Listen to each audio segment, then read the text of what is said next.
आज मीडिया हमें बताती है चाइना के पास दुनिया की लार्जेस्ट आर्मी है, दुनिया की थर्ड स्ट्रॉन्गेस्ट मिलिट्री है।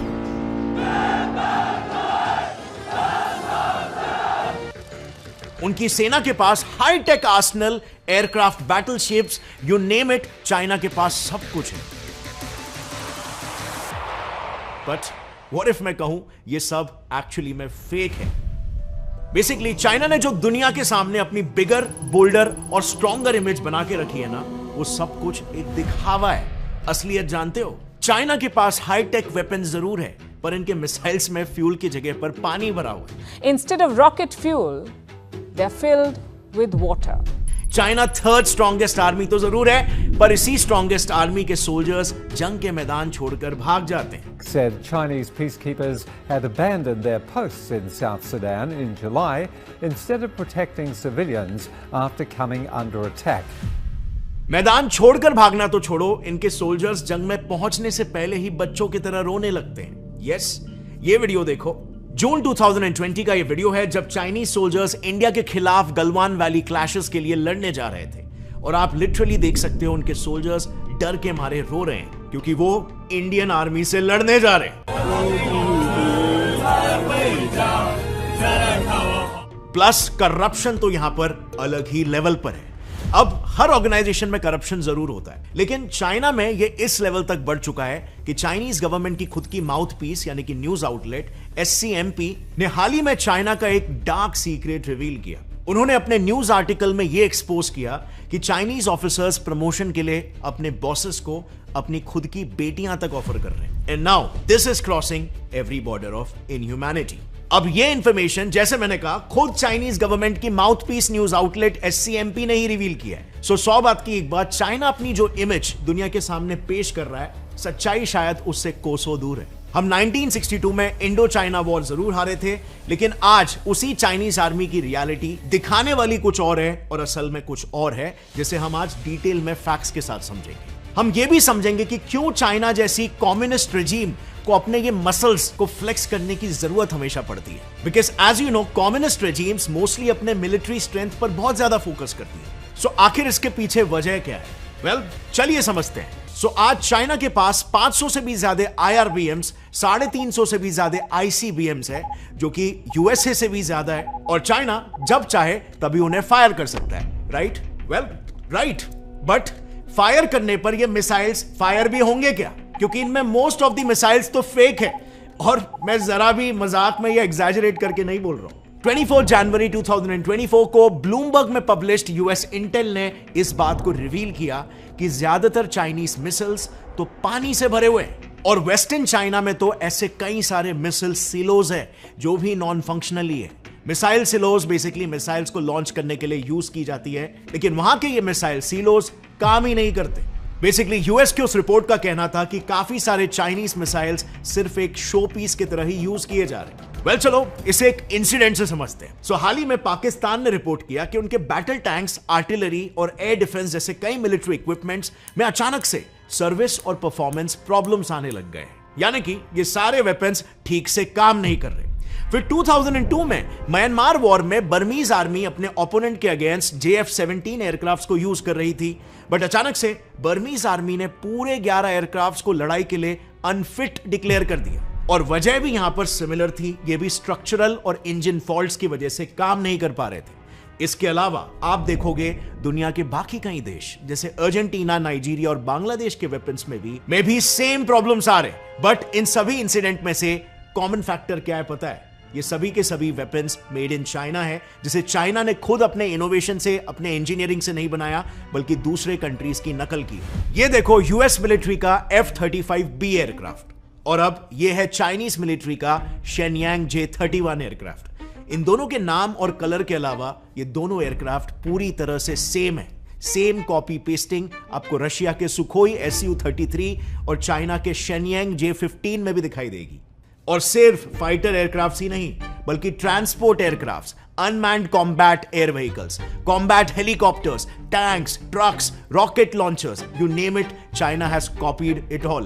बट जरा एक सेकेंड, किसी भी देश की मिलिट्री वेपन्स की टेक्नोलॉजी उनके लिए एक बहुत ही बड़ा सीक्रेट होती है, राइट? जो पाना एक इम्पॉसिबल सा टास्क होता है। तो आखिर चाइना को ये एडवांस और सीक्रेट टेक्नोलॉजी कॉपी पेस्ट करने के लिए मिली कैसे? वेल, चाइना मिलिट्री वेपन्स को कॉपी पेस्ट करने के लिए दो इंपॉर्टेंट स्ट्रैटेजीज का इस्तेमाल करता है। लेकिन वो समझने से पहले मैं आपका बस 1 मिनट लेकर आपको एक बड़ी प्रॉब्लम के बारे में बताना चाहता हूं। इंटरनेशनल मनी ट्रांसफर में एक मेजर प्रॉब्लम है। अगर आपका कोई रिलेटिव अब्रॉड में है तो आपको पता होगा, अगर आपको इमरजेंसी में पैसे ट्रांसफर करने हो तब भी 1 दिन तो लगता ही है, और वो भी हाई कमीशन चार्जेस के साथ। बट डोंट वरी, इसी प्रॉब्लम का एक स्मार्ट सोल्यूशन है प्रॉफी, जिससे आप यूरोप से इंडिया में बस सिर्फ कुछ मिनटों में मनी ट्रांसफर कर पाओगे। और इसीलिए इसे ध्यान से जरूर सुनना। अब नॉर्मली मार्केट के बाकी ऐप ट्रांसफर के लिए मिनिमम 3 से 4% कमीशन चार्ज करते हैं, पर प्रॉफी आपको पहला ट्रांसफर 0 कमीशन फीस और स्पेशल प्रोमो एक्सचेंज रेट्स पर देता है। और इसके market beating currency exchange rate से एवरी टाइम आपको यूरो और दूसरे यूरोपियन करेंसीज पर एक्स्ट्रा रुपीस मिलेगा। इसकी सबसे बड़ी खासियत है फास्ट डिपॉजिट, यानी ये बाकी के ऐप्स की तरह इंटरनेशनल ट्रांसफर के लिए 24 आवर्स नहीं लेता, सिर्फ कुछ मिनट्स ही लेता है। और ये काफी यूजर फ्रेंडली भी है। बस ऐप इंस्टॉल करो, रजिस्टर करो और आप इससे account, European bank cards, Apple पे और गूगल पे के थ्रू पैसे भेज सकते हो। एंड डोंट वरी, ये app European union financial authorities द्वारा ट्रस्टेड है with 4.6 out of 5 rating on Trustpilot, a leading international business review platform. Also Profee पर रेफरल प्रोग्राम के थ्रू अगर आप अपने फ्रेंड्स को इन्वाइट करते हो तो उनके हर 100 यूरोस के ट्रांसफर पर आपको 10 यूरोस मिल जाएंगे, और आपके फ्रेंड को उनके फर्स्ट ट्रांसफर पर 5 यूरोस मिलेंगे। तो आप भी आज ही प्रॉफी डाउनलोड कर सकते हो और यूरोप टू इंडिया अपने लव्ड वंस को इंस्टेंटली मनी ट्रांसफर कर सकते हो। Link is in the description. Profee, sending money with love and care. और अब लौट आते हैं वापस हमारे टॉपिक पर। Now coming back to the topic, हम डिस्कस करने वाले थे कि कैसे चाइना इन वेपन्स को कॉपी पेस्ट करने के लिए 2 स्ट्रैटेजीज का इस्तेमाल करता है। सो पहली स्ट्रैटेजी है साइबर अटैक्स और साइबर स्पाइंग के थ्रू। चाइना साइबर अटैक्स करवा के यूएस जैसे पावरफुल कंट्रीज के वेपन्स का ब्लूप्रिंट कॉपी करता है। दूसरी स्ट्रैटेजी है रिवर्स इंजीनियरिंग, मतलब चाइना दुश्मन की एडवांस टेक्नोलॉजी को चुराने के लिए उन्हीं के वेपन्स को यूज करता है। अब ये कैसे? वेल, इसे ना चाइना के क्लोज एलाय रशिया के एग्जाम्पल से समझते हैं। सो अब तक चाइना रशिया से उसकी एयरक्राफ्ट टेक्नोलॉजी को खरीदने की बात करता था और उन एयरक्राफ्ट्स को ट्रायल पर्पसेस के लिए अपनी कंट्री में चलाता था।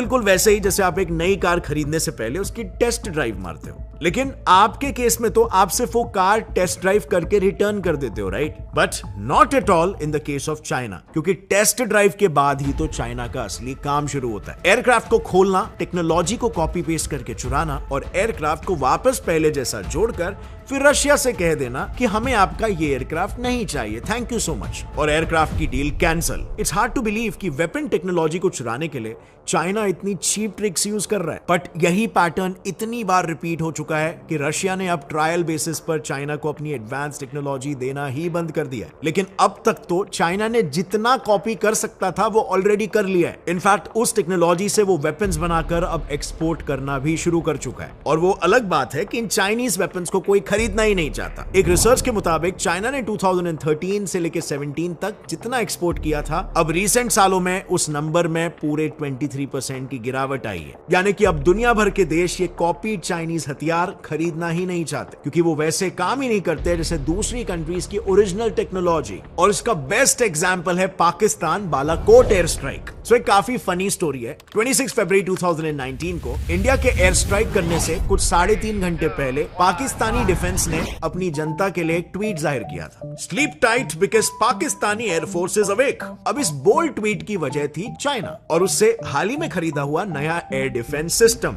इसका बेसिकली काम होता है कंट्री के बॉर्डर में किसी भी अनआइडेंटिफाइड एयरक्राफ्ट को डिटेक्ट करके कंट्री के डिफेंसेस को अलर्ट करना और उस एयरक्राफ्ट को वहीं पर मार गिराना। बट अनफॉर्चुनेटली फॉर पाकिस्तान, उनका ये नया एयर डिफेंस सिस्टम एक कंप्लीट फेलियर निकला, क्योंकि इंडियन एयरक्राफ्ट पाकिस्तानी बॉर्डर में एंटर हुए, बॉम्बिंग्स की और वापस सेफली चले भी आ गए। पर चाइना के एयर डिफेंस सिस्टम ने एयरक्राफ्ट को न्यूट्रलाइज करना तो दूर, पाकिस्तानी डिफेंस को अलर्ट तक नहीं किया।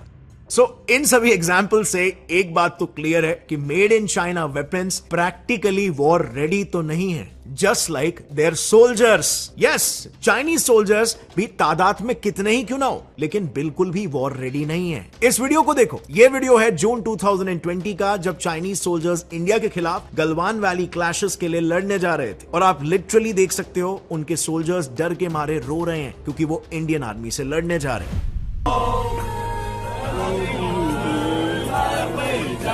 इसके अलावा कई बार ऐसा भी देखा गया कि जब दुश्मन की सेना इन पर हावी हो जाती है तो ये मैदान छोड़कर भी भाग जाते हैं। जैसे ये एक वीडियो बीच में काफी वायरल हुआ था। इसमें क्लियरली दिख रहा है कि जब 2016 में सूडान में चाइनीज आर्मी को पीस कीपर के तौर पर भेजा गया था, तभी एक दिन वहां के लोकल मिलिशिया ने उन पर अटैक कर दिया और चाइनीज आर्मी उनसे लड़ने की जगह पर भागने लग गई। Civic said Chinese peacekeepers had abandoned their posts in South Sudan in July instead of protecting civilians after coming under attack. So definitely, सिर्फ क्योंकि आर्मी नंबर्स में स्ट्रॉन्ग है, that doesn't mean army power में भी strong है। But you know what? Actually, इनकी इसी हालत का, यानी इनकी वीकनेस की जिम्मेदार खुद चाइनीज गवर्नमेंट ही है। Yes, दरअसल चाइनीज गवर्नमेंट की 45 साल पहले की एक गलती ने चाइनीज आर्मी को आज इतना कमजोर बना दिया है। एक बड़ी गलती। आई एम श्योर सबने 1980s की इनफेमस वन चाइल्ड पॉलिसी के बारे में तो सुना ही होगा। इस पॉलिसी के तहत हर घर में सिर्फ एक बच्चा, ऐसा नियम पूरे चाइना में लागू किया गया। पर वन चाइल्ड पॉलिसी के साथ 1955 से एक और एक लॉ के तहत चाइना के हर बच्चे को मिलिट्री ट्रेनिंग लेना भी कंपलसरी हो गया। इसका सिंपली यह परिणाम हुआ कि लगभग 1980 से चाइना के हर घर में सिर्फ एक बच्चा होने लगा और उस इकलौते बच्चे को भी मिलिट्री ज्वाइन करना कंपलसरी हो गया। अब जरा सोचो, जिस इकलौते बच्चे को उसके माँ बाप 18 से 20 साल लाड़ प्यार से बड़ा कर रहे हो, तो वो माता पिता अपने उस बच्चे को आर्मी में भर्ती होने कैसे दे सकते हैं? मजबूरी में भले ही दे देंगे, लेकिन दिल से कैसे दे सकते हैं? और बच्चे भी क्योंकि अपने माँ बाप के इकलौते हैं, तो वो भी उन्हें छोड़कर क्यों ही जाना चाहेंगे? अब भले ये वन चाइल्ड पॉलिसी 2016 में रद्द कर दी गई, पर एक इंटरनेशनल रिपोर्ट के हिसाब से आज भी 70% ऑफ चाइनीज सोल्जर्स इसी पॉलिसी के टाइम के ही बच्चे हैं। विच सिंपली मींस कि आज चाइना के 70% सोल्जर्स ऐसे हैं जो अपने काम, अपने फर्ज के प्रति लीस्ट इंटरेस्टेड है, बल्कि उन्हें यह काम जबरदस्ती करना पड़ रहा है। इनफैक्ट जैसे मैंने पहले भी कहा कि 1955 से बच्चों को कंपलसरी मिलिट्री ट्रेनिंग लेना ही है वाला जो लॉ है, वो आज भी चाइना में शुरू ही है, जिसकी वजह से चाइना में इन बच्चों को इमरजेंसी सिचुएशंस में जंग पर लड़ने के लिए भी भेजा जाता है। और उसी का ही नतीजा है ये।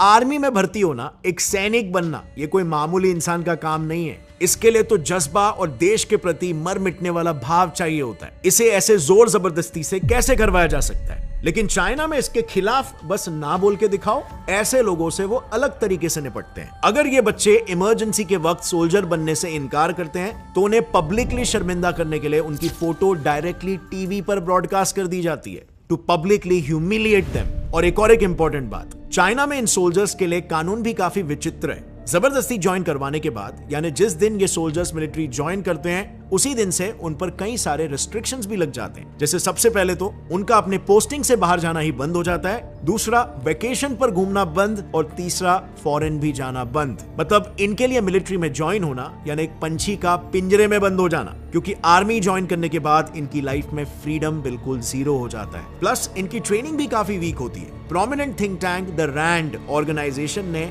इनकी सब स्टैंडर्ड ट्रेनिंग को एक्सप्लेन करते हुए चाइनीज फाइटर पायलट्स का एग्जाम्पल दिया। उनके पायलट्स को ग्राउंड टारगेट्स पर हिट करना तक नहीं आता, जो कि एक पायलट का बेसिक कॉम्बैट स्किल होता है। रैंड ऑर्गेनाइजेशन ने यह भी बताया उनके पायलट्स वॉर लड़ते वक्त डिसीजन तक नहीं ले पाते। वो हर छोटी मोटी बात अपने कमांड सेंटर से पूछते हैं, जबकि वॉर में एक सोल्जर का अपना खुद का डिसीजन काफी मेजर रोल प्ले करता है।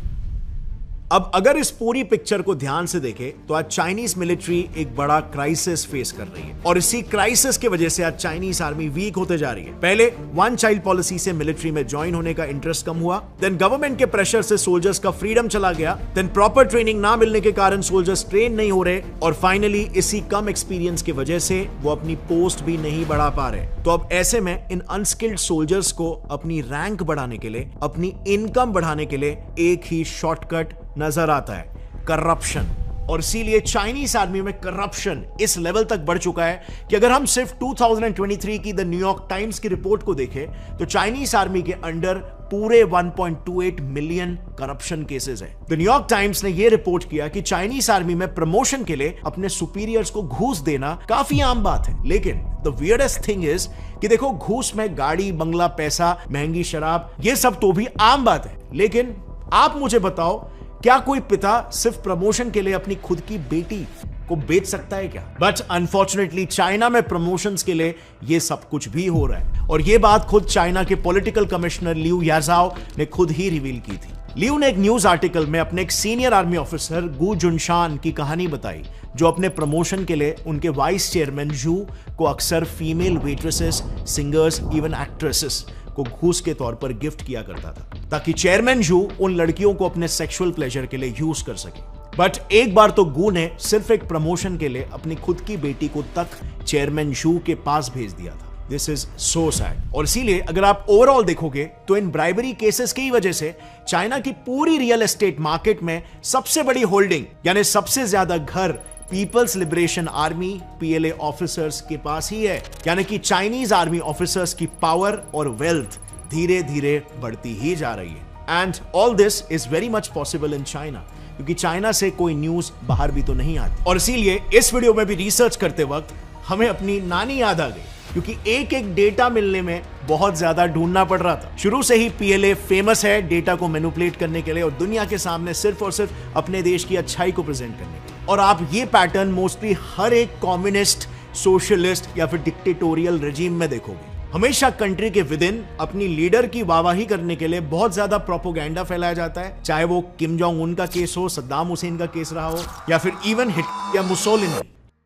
सो अंदर तो वाहवाही का प्रोपोगेंडा चलता है, लेकिन देश के बाहर हमेशा देश के बहुत स्ट्रांग होने का प्रोपोगेंडा फैलाया जाता है, ताकि देश के सुप्रीम लीडर को कोई हल्का ना समझे। सो अब आप ही बताओ, व्हाट डू यू थिंक? क्या चाइनीज आर्मी वाकई में दुनिया की 3rd स्ट्रॉन्गेस्ट आर्मी है? कमेंट्स में नीचे बताना। बट वैसे क्या आपको पता है, जैसे चाइना दुश्मन कंट्रीज के वेपन्स को कॉपी करता है, वैसे ही उसने हमसे सेज यानी स्पेशल इकोनॉमिक जोन्स का कॉन्सेप्ट भी कॉपी किया है, जिसे यूज करके कहां पे इंडिया को यूज करना चाहिए था, लेकिन चाइना ने वो मॉडल यूज किया और आज वो दुनिया का लार्जेस्ट मैन्युफैक्चरिंग हब बन चुका है। But you know what, China को काउंटर करने के लिए पीएम मोदी ने PM गति शक्ति नेशनल मास्टर प्लान लॉन्च किया है, जिस प्लान का ये दावा है कि इससे हम कुछ ही सालों में चाइना जैसी एक मैन्युफैक्चरिंग जायंट को हरा सकते हैं और सारी कंपनीज को चाइना से खींचकर इंडिया में ला सकते हैं। अब आखिर ये इस प्लान के तहत कैसे पॉसिबल है, इस मास्टर प्लान के पीछे स्ट्रेटेजीज क्या है, इसे मैंने काफी डिटेल में ऑलरेडी एक्सप्लेन कर लिया, जिसे आप यहां पर क्लिक करके देख सकते हैं। एक भारतीय होने के नाते इस पॉलिसी के बारे में आपको ज्ञान होना चाहिए। और हाँ, don't forget to download Profee, जिसे आप इजीली यूरोप टू इंडिया अपने लव्ड वंस को इंस्टेंट मनी ट्रांसफर कर सकते हैं। Link is in the description. See you next time. Take care. जय हिंद।